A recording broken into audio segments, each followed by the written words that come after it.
now come to the fifth faith development stage for this woman who had just been healed from 12 years of suffering, and that stage is discovery.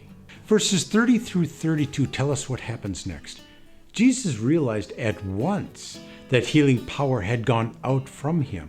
So he turned around in the crowd and asked, "Who touched my robe?" His disciples said to him, "Look at this crowd pressing around you. How can you ask, 'Who touched me?'"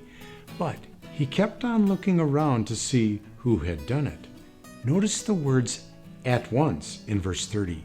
Jesus knew immediately that someone had been healed. And Jesus asks, "Who touched my robe?" Now, Jesus knew perfectly well who had touched his cloak.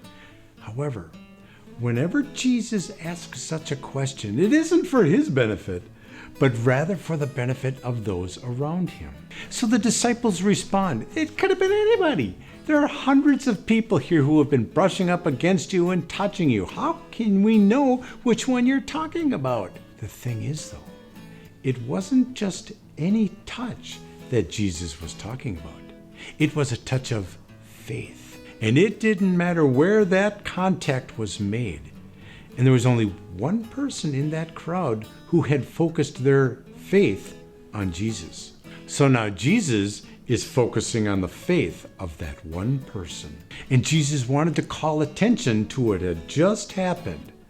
Be sure to watch our next message to see what happens next.